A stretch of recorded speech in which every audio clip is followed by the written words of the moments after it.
Investment एक ऐसा शब्द है, जब भी हम इसे अपने पहली बार सुनते हैं, दूसरी बार सुनते हैं, जब भी सुनते हैं, तो हमारा माइंड, हमारा दिमाग या हमारे सोचने का तरीका इस तरह से खुलने लग जाता है। इन्वेस्टमेंट के हजारों विद्याएं हैं, हजारों प्रकार हैं। ट्रेडिशनली पैसे कमाने के बहुत पुराने समय से और आज भी दो रीजन रहे हैं, दो कारण है या दो तरीके हैं पैसे कमाने के इस दुनिया में। एक है आपकी जॉब और दूसरा है आपका बिजनेस। जॉब और बिजनेस। एक तीसरा तरीका भी है, वो जॉब और बिजनेस के में जो सेविंग आपकी हो रही है, जॉब और बिजनेस से जो आपने अर्न किया, या फिर आपको फ्यूचर प्रोस्पेक्ट बनाना है, सपने बहुत बड़े हैं, चीजें बहुत बड़ी हैं, जॉब की एक लिमिटेशन है या बिजनेस की भी एक लिमिटेशन है, और मनी को मल्टीपल करना है, खुशियां ढूंढनी है, अब्रॉड ट्रेवल करना है, बहुत सारी चीजें, मैनी मोर, खूब सारे सपने हैं जिनको पूरा करना है। तो उनके लिए एक चीज है इन्वेस्टमेंट। एक वर्ड है इन्वेस्टमेंट। ये वर्ड आपके बहुत सारे सपने, बहुत सारी खुशियां पूरा करने में पूरी मदद करता है आपकी, या एक तरह से फुलफिल करने के लिए ये एक रास्ता है जो आपको वहां लेकर जाता है। अब इन्वेस्टमेंट में जब भी बात की जाती है, तो बात की जाती है कि पैसा इन्वेस्ट करें कहां। ठीक है, मैंने जॉब की, I am working in MNC, I am running A successful business, मेरे पास कुछ एक्सेस फंड है, वो मैंने एफडी में डाला, म्यूचुअल फंड में डाला, या शेयर्स में डाला, या मैं कहां डालूं। एक और भी है, प्रॉपर्टी को, पैसे को इन्वेस्ट करने का बेस्ट तरीका जो मुझे लगता है मेरी समझ के हिसाब से, वो है real estate.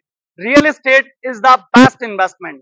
Real estate where you can park your money anywhere where you want. Like आपकी रिक्वायरमेंट अलग हो सकती है, आपको मंथली कुछ रेंटल चाहिए, मंथली सपोर्ट चाहिए, तो आप रियल एस्टेट में पार्क कर सकते हो।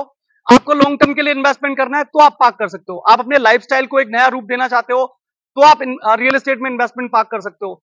आज अपन 3 से 4 तरीके रियल एस्टेट में इन्वेस्टमेंट करने के हैं, उनके बारे में हल्की हल्की बात करेंगे। जैसे एक तरीका है, आप इन्वेस्ट करते हो डुप्लेक्स में।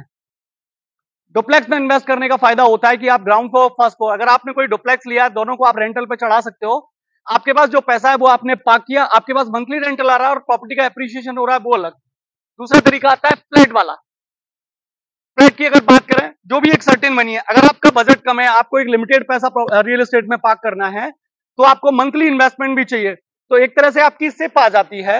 अगर आप कोई 40 लाख की प्रॉपर्टी, अगर मैं एग्जांपल पे बात करूं, जयपुर जगतपुरा में या जयपुर में कहीं पार्क कर रहे हैं, तो 40 लाख की प्रॉपर्टी का 40 लाख का फ्लैट अगर आपने लिया है, तो उसके समवेयर जो ऑलमोस्ट आपको रेंट आ जाता है, वो 15 से 20 हजार रुपए की रेंज का आ जाता है। तीसरा, रियल एस्टेट में जो इन्वेस्टमेंट आता है, वो आता है एग्रीकल्चर लैंड। एग्रीकल्चर लैंड आता है और जेडीए पट्टे के आते हैं प्लॉट, जिनका टाइटल क्लीन एंड क्लियर है। ये कुछ तरीके हैं जहां पे आप रियल एस्टेट में अपना पैसा पार्क कर सकते हो। अगर हम कंपैरिजन करें प्रॉपर्टी को बाकी चीजों से, अगर बात कर रहे हैं हम एफडीज की, तो एफडीज का जो रिटर्न्स आता है 6-7% आता है, 8% आता है ईयरली। तो एक तरह से इन्फ्लेशन का जिस तरह से व्यू चल रहा है, इन्फ्लेशन अगर आपकी 5 से 6% पे आ रही है, तो आपको ईयरली जो रिटर्न्स आ रहा है वो लगभग 1.5 से 2% का आ रहा है। या फिर इन्फ्लेशन को जैसे ही आप उसमें से इन्वेस्टमेंट में से डिडक्ट करोगे, तो आपको पता चलेगा कि एक्चुअल रिटर्न्स कितने हैं। शेयर मार्केट, बहुत सारे लोग शेयर मार्केट के लिए सजेस्ट करते हैं, तो शेयर मार्केट के साथ एक कंसर्न है कि हर आदमी इतना एक्सपर्ट नहीं है, ना उसके पास इतना टाइम है कि वो अपना पैसा स्टॉक मार्केट में इन्वेस्ट करे। और स्टॉक मार्केट में इन्वेस्ट करने के भी 50,000 कंपनियां हैं, उनको ट्रैक करना, उनको इन्वेस्ट करना किसी भी आदमी के लिए मुश्किल है। हाँ, real estate is also a tough task. Real estate की टफ टास्क इसलिए हो जाती है कि आप जिस प्रॉपर्टी में इन्वेस्ट कर रहे हो, उसके लिए आपको पैसा पार्क करने के लिए आपके पास कुछ लोग होने चाहिए जो प्रॉपर्टी से डील करते हैं, जो एक्सपर्ट हैं प्रॉपर्टी के। अगर फ्लैट में पैसा लगाना है तो कहां लगाएं, फ्लैट कैसे देखता हुआ है, ऐसा तो नहीं है फ्लैट के बगल में दूसरा फ्लैट आ जाएगा, फ्लैट कंजेस्टेड हो जाएगा, उसको बेचना मुश्किल हो जाएगा। या फिर ऐसा तो नहीं है जहां आपने कोई भी लैंड परचेज की है, वहां पे इन फ्यूचर कोई प्रोस्पेक्ट नहीं दिख रहा, या फिर आपने किसी के बहकावे में आके बहुत ऊपर के दामों में चीज ले ली है।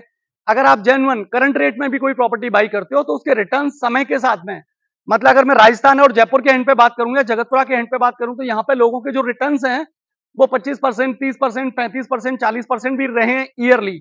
ये ग्रोथ है रियल एस्टेट की। आने वाली सीरीज में हम ज्यादा डिटेल से बात करेंगे रियल एस्टेट के बारे में। बहुत बहुत धन्यवाद, नमस्कार।